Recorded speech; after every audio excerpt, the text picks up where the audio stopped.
I will start off by saying it's great to see you both again. Florence, last time we were covered in snow in Boston, and Scarlett, I don't have to tell you, there were other people there, by the way. It was for Little Women. I don't want to say we were covered in just because people talk, and you know how crazy it is in this world. That's okay. Dave just kept on throwing snow at her. Yeah, I don't get accused of anything. Scarlett, we've talked before this character, Natasha, and I remember telling you in an interview, I said, I can't wait for Black Widow, the movie. It's here. I'm so pumped. How excited are you?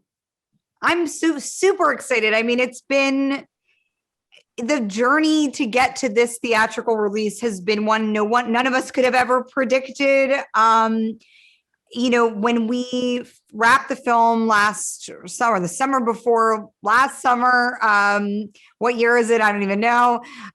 We had such a quick turnaround. We were supposed to deliver this May 1st. That was, Kevin Feige gave us that date, and we all, had it in our sights, and it was slightly terrifying. It was the shortest turnaround of any Marvel feature. Of course, Cate Shortland and I were like, of course, yay, we get that honor, that privilege. And when the pandemic hit, it was, the circumstances were really unfortunate.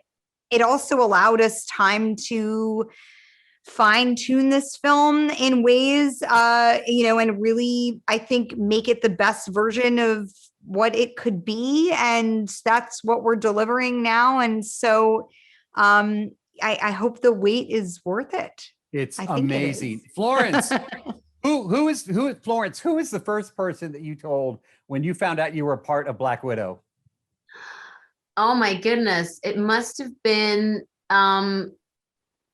well, actually, I when I was a part of it, I think it must have been Zach. It was definitely Zach, because I was with him at the time when I accepted it. And then I called my younger sister because she is so into all of this stuff. And I think she just screamed for a solid 5 minutes. I think everybody was they just couldn't. It's so hard to imagine yourself actually in one, because you watch them and you're like, God, that must be so cool. God, one day I hope. And then to actually say to your mates who watch these films religiously that you're in one is like, it was the coolest moment for many people. I dream of the day that maybe I can just be a guy waving in the background. That's all I need to do. So Black Widow. I'm sure that can happen. I see, dreams can happen. You just convinced me that, Florence, and Black Widow too. Maybe I'll just do this in the background. Who knows? In the snow. Hey, this is a special interview because my colleague John, who you just spoke with, I don't know, a while back, last time we had you on, you were Stranger Things. You were just done filming that, and you were actually getting ready to go shoot Black Widow. And so now the movie's here. Wow. Yeah, man. And it is just incredible. The most important question I will ask you today, though, David, is how long and how difficult was it to master the Russian accent? I mean, it's hard. There's a lot of sounds in Russian that we don't make in, in English American dialect. Like there's all this different stuff at the back of the throat and with the different embouchure and stuff. So it was actually really surprisingly hard. I thought, it was very hard. I worked on it, for, I guess I only really had a couple weeks in pre-production to work on it. And then throughout we kept at it, and we'd have the dialect coach there. And I feel like I tried to do as best I could, but it's definitely a tricky language, tricky accent. Well, you convinced me, David. Seriously. Thank you. Nice. No spoilers, because I don't want the Marvel police to show up at my door or your door. But I have to. You laugh, but it's real. I know it's real. Tell me about what you can about the Red Guardian costume. Oh God, I loved it so much. I mean, if you ever get a chance for the Marvel people to make you a super suit, jump at that chance. It is, it's just, I mean, I'll tell you, like, the specifics of it, it's just extremely well made. It's really easy to move in, really easy to work with. The headpiece is all functional. there was even something like just the little details of it were so extraordinary. The red fabric that's in it, some of the interior work had all these little stars on it, you know, and his whole thing is this Russian star thing. And so there was just all these little details that were so extraordinary. And also it was a blast. You know, some people have suits that are a lot harder to work in. I think Scarlett's suit is a bit more rigid in certain ways, but my suit was like, I could be in that all day, man. I'd wear that as a one piece for the rest of my life if they'd give it to me. Just go down to the corner store, his Red Guardian. Yeah, hell yeah, Red Guardian's here. I will call Marvel right after this interview and see if I can get one of you, and I will just roll the town in a convertible in costumes. You're one of a few actors, and I just want to get your thoughts on this. You're one of a few actors now to be both in the Marvel and the DC. How does that make you feel? That is a cool accolade, my friend. Thank you. Yeah, it's been you know, it's been kind of lucky and kind of, I think they passed me around because I haven't really had quite a hit yet. So I think they're looking for, hopefully this one will be a little more successful. But well, you know, it's yeah, it's very enjoyable. I mean, I love these movies. I love comic book movies. I think they're you know, they're American mythology. And I think it's, you know, it's really fun. I love mythology, and so I'm just drawn to it, and I guess it's drawn to me. That's a great thing. OT, great to meet you, man. Dave, what's going on, brother? Well, I'm going to live vicariously through you. That's going to be the theme of this interview. I have never been in a Marvel movie. People watching this right now probably have never been in one. You are now in one. So you're going to answer all of our like fan questions and things we think happen, and you're going to set it straight for us. How does that sound? I'm going to give you everything I can, man. I love it. All right. First of all, you find out that you're part of Black Widow. Who do you tell first? Well, the first, I guess, was the absolute truth was, I called my brother up because my brother and I were making a TV show together called Max, which you can watch now on Hulu, MAXXX. And I had to tell him that I might not be able to do it because the filming schedules of Max and Marvel conflicted. But luckily, later on, we found out that we'd be able to do both. So luckily now we have Max and we have the wonderful Black Widow.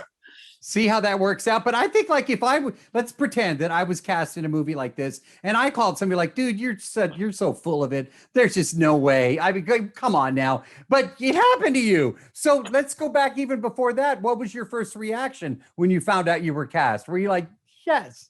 Oh my gosh, yeah. I mean, to be honest, it was a real head spinner. I mean, of course, I was like, yeah, you know, I was at my then girlfriend's house and I was like running around and just like, you know, cheering. And then I had to go, oh my gosh, you know, what am I going to do about Max? So, yeah. All right.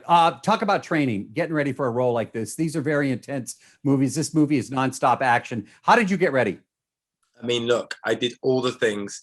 I was working out. I was eating the protein shakes. None of that was necessary, but luckily the exercise and good eating is not bad for your health. So no harm. Yeah.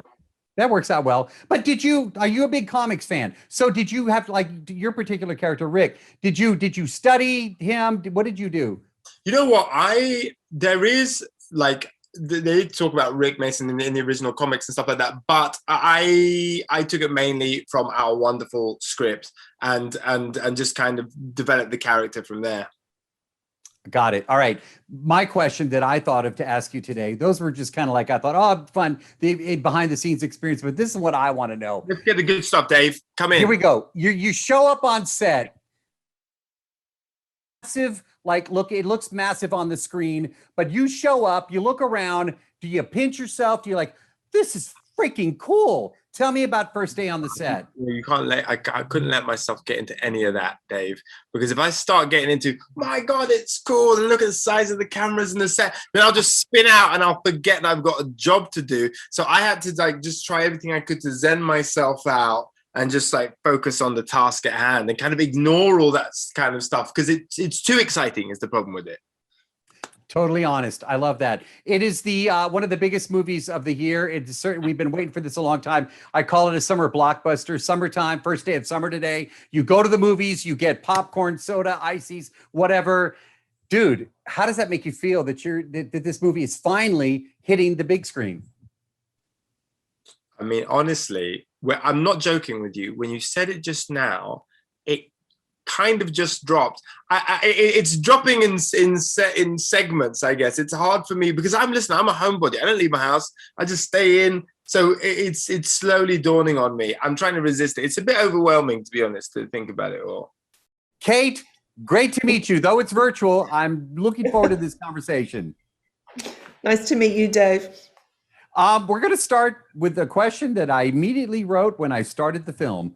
How much homework does a Marvel film director have to do to get ready? Do you go back and watch previous films? Do you start reading a bunch of comics? Tell me what the homework is.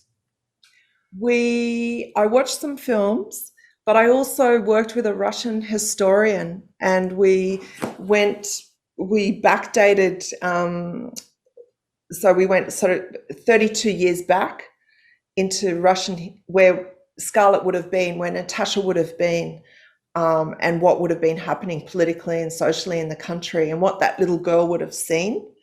And then we brought her forward gradually to what would have happened to get her to America, so that we knew exactly what was happening in her life. And so did Eva, who played her as a child.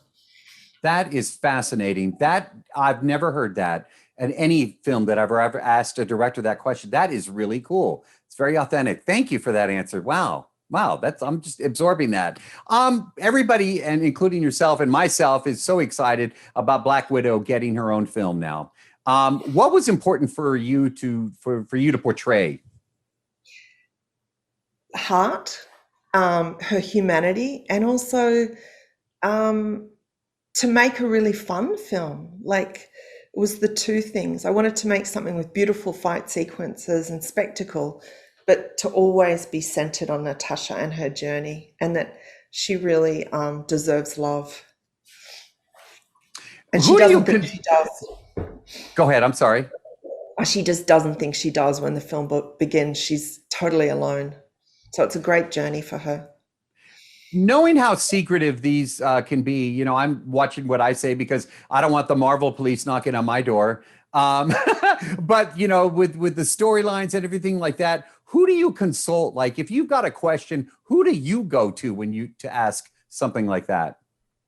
I go to my producers who have made many films, and I go to Victoria Alfonso, I go to Kevin and Lou, as well as Brad and Brian, and just ask them all these questions. Or I go to Scarlett, who has made, I think, 10 Marvel films.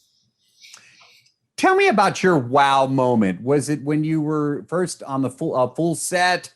This thing looks massive on the screen. Tell me about your first wow moment when you looked around and you were like, this is really happening. This is so freaking cool.